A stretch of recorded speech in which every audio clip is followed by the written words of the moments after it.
Mr. Kothari. So today we are here to discuss on the topic which is an ideal portfolio of investments for NRIs. So let's start the discussion with the question that how should an NRI build an ideal portfolio of investment in India? In order to build that portfolio, let us examine what are the kinds of options which NRI would be available with when he is planning to build his portfolio. And there he should align his objectives and needs in order to build that portfolio. And if he can align it with his objectives and need in respect of the different options, obviously that would be the ideal portfolio. So, in the first place, the options available are equities. Equities, what is its basic nature? It would avail an opportunity for an NRI to participate in the India growth story, but it would not promise a fixed rate of return. It would be something where you need to have an investment horizon of at least 5 years and beyond, and you should be prepared to have those ups and downs in the intervening period. But if you're looking at growth and returns, that's the option. The other option is fixed incomes. Fixed incomes would guarantee a fixed rate of return, and in India, so many of the NRIs would find is an attractive rate of return. But there we should always keep in mind the fact that the nominal rate of return is the rate of return which is offered by the banks or in case of any fixed income investment. From that, we need to deduct the rate of inflation which is prevalent in the country, and that would be the real rate of return. Is that real rate of return to that NRI seems which is quite attractive? Then that is an option worth considering. The third option is real estate. Then real estate people might be buying, or rather NRIs might be buying from two perspectives. Just to feel comfortable having a real estate in India as a means of say someday you want to leave the country where you are right now in, and you want to relocate yourself back to India. So if you got a real estate, then it is helpful.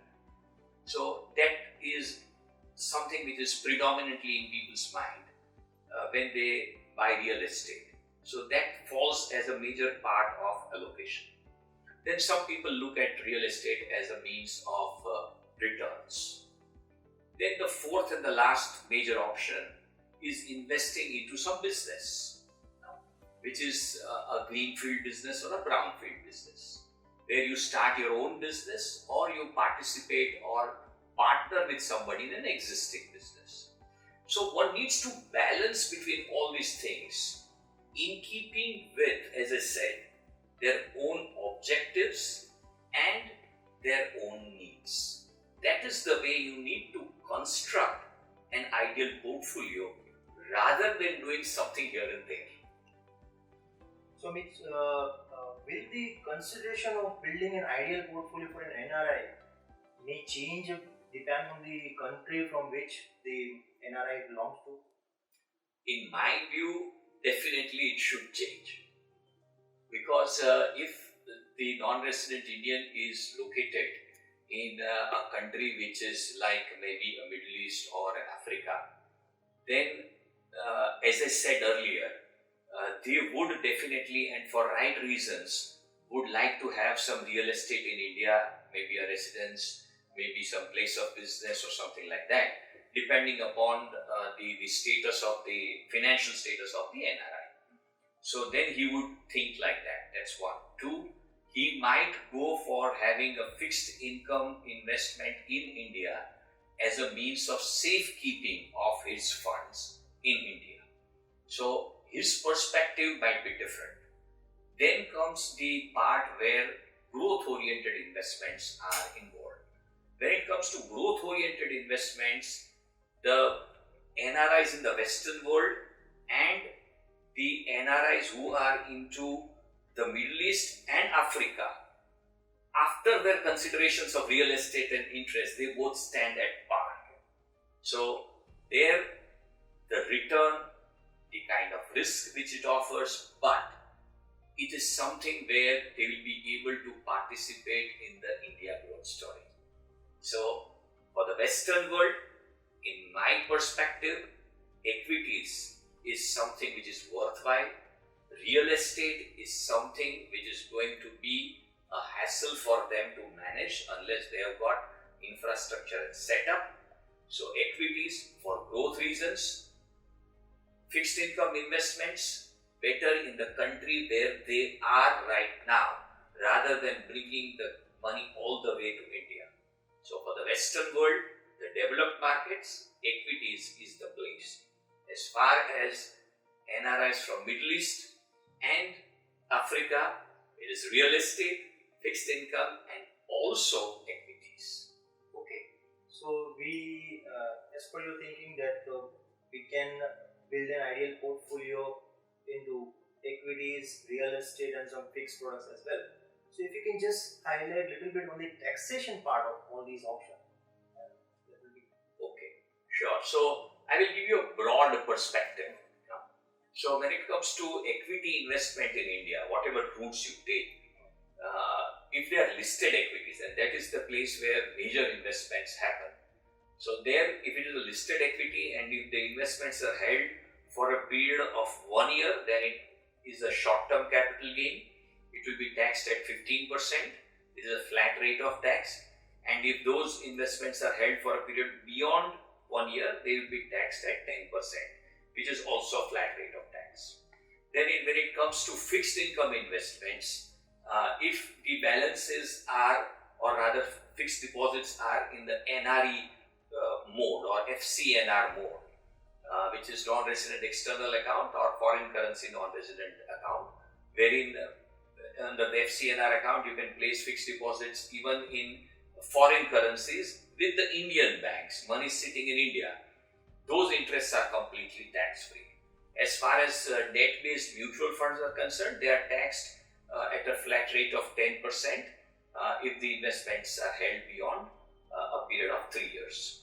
And if the investments are in an insurance policy, which is a fixed return investment return policy, those insurance policies, if the premium which is paid and the sum assured is 10 times of the premium, then entire proceeds are exempt under section 1010D.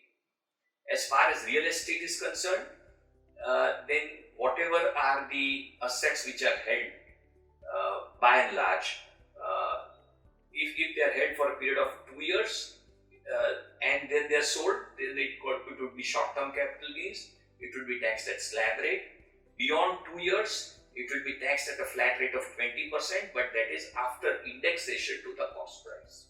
If the investments are into, say, a greenfield or a brownfield project, then those are business incomes and they would be taxed accordingly. okay. Fine. Now, if you can just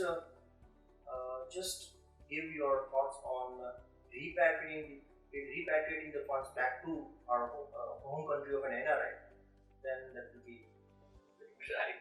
So, if these investments, any of the investments which we are talking of, if they are originating from the NRE account or those investments are made by way of remittances from outside of India and they are financial assets or maybe to the extent of 2 residential houses, then whatever are the proceeds which are received in respect of those investments are repatriable straight away. Then they can be repatriated. But if they are investments other than that, then those investments would by and large go to the NRO account.